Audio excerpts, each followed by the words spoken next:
Sunday special chicken చేస్తుంది, నాటుకోడి chicken. ఇదిగో మ్యాగ్నెట్ చేసి పెట్టాను.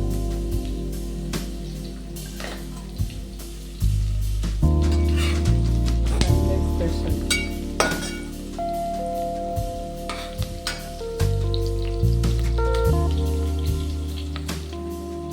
ఈ చికెన్లో, నాటుకోడి చికెన్లో ఎప్పుడైనా మిరియాల పొడితోనే టేస్ట్ వస్తుంది. దీనివల్ల బాగుంటుంది టేస్ట్. ఈరోజు నేను చికెన్ చేయబోతున్నా. సండే స్పెషల్ నాటుకోడి చికెన్. చాలా రోజులు అవుతుంది ఇంట్లో చేయక.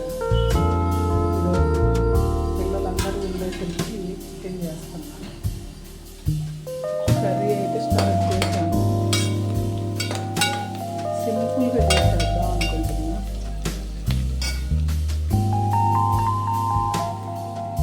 మిరియాల పొడి అయితే ఇలా దంచుకొని వేసుకుంటే బాగా టేస్ట్ వస్తుంది. మిక్సీలో కూడా వేయచ్చు, కానీ దంచిన టేస్ట్ రాదు. చిన్నప్పుడు మాకు ఇంట్లో పెంచిన కోళ్ళు ఉండేవి, అవే కోసేవాళ్ళు మా నాన్నోళ్ళు. ఇప్పుడైతే కోళ్ళు తెచ్చుకోవడం అనేది చాలా కష్టం. దొరకట్లే నాటుకోడి అయితే. మంచి నాటుకోడి అయితే దొరకట్లేదు ఇక్కడ టౌన్లో. మాకు ఊరికి వెళ్తే బాగుంటుంది, అక్కడ బాగానే తింటాము. ఊరు వెళ్ళినప్పుడల్లా తినే వస్తాము.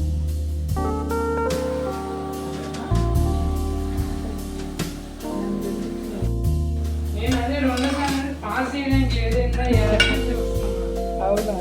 అప్పు మళ్ళీ ఏమైంది ఫస్ట్ ఆపేది. సరే సరేనా. ఏం లేదు, మా చెల్లి కొడుకుని వీడియో తీయమంటే వాడు ఆఫ్ చేసి ఆన్ చేశాను అనుకున్నాడంట.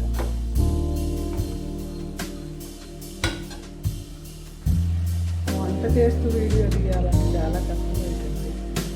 అందుకే పిల్లల్ని తీయమంటే వాళ్ళకి తెలియక వాళ్ళే తిట్టో చేస్తాం. సరే, దీన్నైతే కొద్దిసేపు ఉడకనివ్వండి.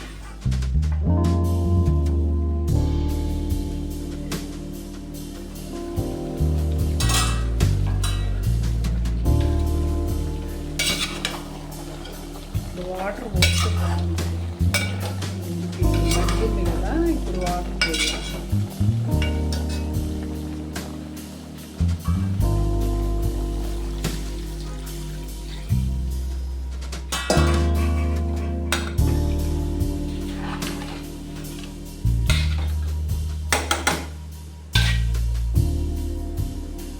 నాటుకోడి చికెన్కి ఎప్పుడైనా ఇలా ముక్కలు మునిగేటట్టు వాటర్ పోసుకుంటే అది ఉడికేసరికి వాటర్ అంతా ఇనికిపోయింది. చూడండి, నేను ఉడికిన తర్వాత చూపిస్తాను. మొత్తం వాటర్ ఎంతైతే ఉండదు. అయితే ఉడకనిద్దాం కొద్దిసేపు.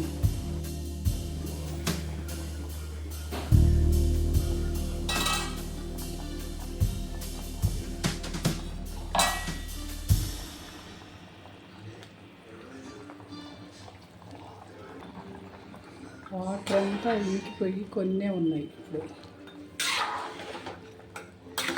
నాటుకోడి అంటేనే బాగా ఉడికిందంటే వాటర్ అన్నీ ఇంకిపోయినట్టు.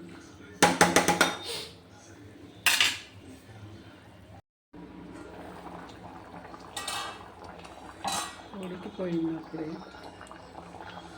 ఈ చికెన్లో ఏమేమి వేయాలంటే కొంచెం చెప్తాను.